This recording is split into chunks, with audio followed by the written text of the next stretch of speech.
منظور Pashteen, foreign agent منظور پشتین یا عوام کا لیڈر منظور پشتین؟ ملک میں افراتفری کا باعث بننے والا منظور پشتین یا امن کی بات کرنے والا منظور پشتین؟ آخر کون ہے یہ پرسرار شخص جسے ریاستی ادارے بیرونی دشمنوں کا اعلی کار کہتے ہیں اور پشتون عوام اس کے اندر ایک لیڈر دیکھ رہی ہے؟ آج کے اس ویڈیو میں ہم منظور پشتین اور اس کی تحریک کے بارے میں جانیں گے اور عوامی جرگے سے منسلک مسائل پہ بھی بات کریں گے۔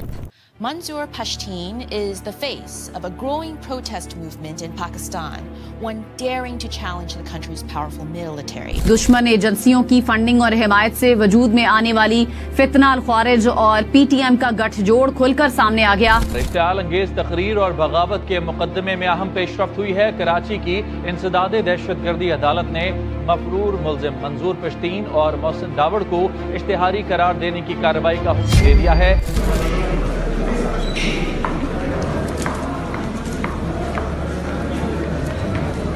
پشتون تحفظ موومنٹ کا یہ جرگہ یہاں پر شروع ہو گیا ہے۔ یہاں پر بڑی تعداد میں خیمے لگائے گئے ہیں، خیمہ بستی ایک طرح سے قائم کی گئی ہے۔ 1994 میں عبدالودود محسود جو ایک پرائمری ٹیچر تھا، اس کے گھر بچہ پیدا ہوا جس کا نام منظور رکھا گیا۔ بڑے ہو کر اس بیٹے نے اپنے نام کے ساتھ پشتین لگا لیا۔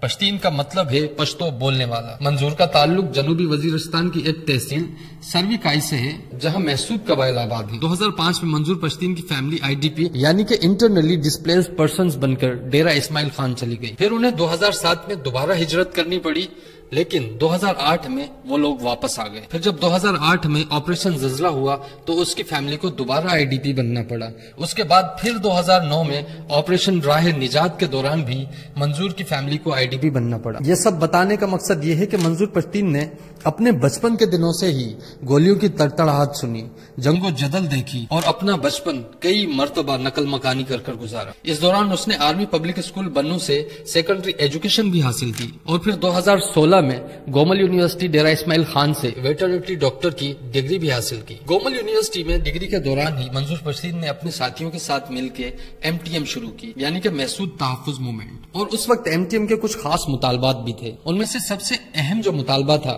وہ یہ تھا کہ محسود قبائل کے آس پاس جو بارودی سرنگیں بچھائی گئی ہیں وہ ختم کر دی جائیں، کیونکہ 2014 سے پہلے کچھ سالوں میں پچھلے 8 فوجی آپریشنز میں کئی بارودی سرنگیں بچھائی گئی تھیں اور خاص کر یہ بارودی سرنگیں محسود قبائل کے آس پاس تھیں جن پر وزن پڑنے سے بم پھٹ جاتے تھے، جس کو ہم لینڈ مائنز کہتے ہیں۔ اور ان لینڈ مائنز کی وجہ سے ہزاروں عام جانوں کا نقصان ہو چکا تھا اور یہ بارودی سرنگیں اب بھی تک موجود ہیں۔ اور MTM کا دوسرا مطالبہ یہ تھا کہ فوجی چوکیوں پر پشتونوں کے ساتھ تلاشی کے نام پہ ناروا سلوک بند کیا جائے۔ اور MTM کا تیسرا مطالبہ یہ تھا کہ جو مسنگ پرسنز ہیں ان کو بازیاب کیا جائے اور وہ کسی جرم میں اگر ملوث بھی ہیں تو ان کو عدالتوں میں پیش کیا جائے۔ اور MTM کا چوتھا مطالبہ ایسا تھا جو اسٹیبلشمنٹ یا گورنمنٹ کے لیے ماننا آسان نہیں تھا، اور وہ یہ تھا کہ نکلنے والی معدنیات میں عام لوگوں کو بھی ایک حصہ دیا جائے۔ اور MTM کا پانچواں مطالبہ یہ تھا کہ فوجی آپریشنز میں جتنے لوگوں کا نقصان ہوا ہے، یعنی کہ عام لوگوں کا جو نقصان ہوا ہے، ان کے گھر تباہ ہوئے ہیں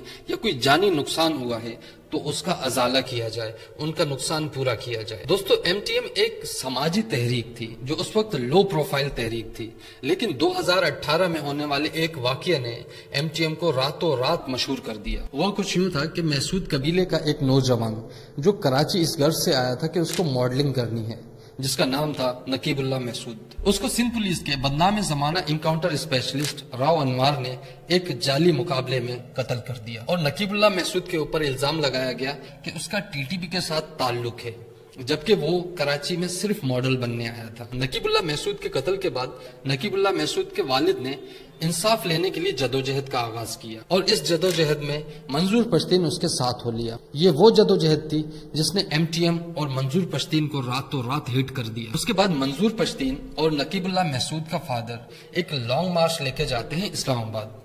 یہ وہ وقت تھا جب MTM اور منظور پشتین منظر عام پر آ گئے، یعنی کہ سوشل میڈیا، مین اسٹریم میڈیا پر منظور پشتین کو دکھایا جا رہا تھا۔ اس موقع پر منظور نے اپنے کچھ دوستوں کے کہنے پر MTM کا نام بدل کر PTM رکھ دیا، یعنی کہ پشتون تحفظ موومنٹ۔ تب سے لے کے اب تک منظور پشتین پشتونوں کے لیے ایک غیر مسلح جدوجہد کر رہا ہے۔ اس جدوجہد کے سلسلے میں منظور کو 4 مرتبہ جیل بھی جانا پڑا ہے۔ پہلی مرتبہ وہ 2017 میں گیا، دوسری مرتبہ 2020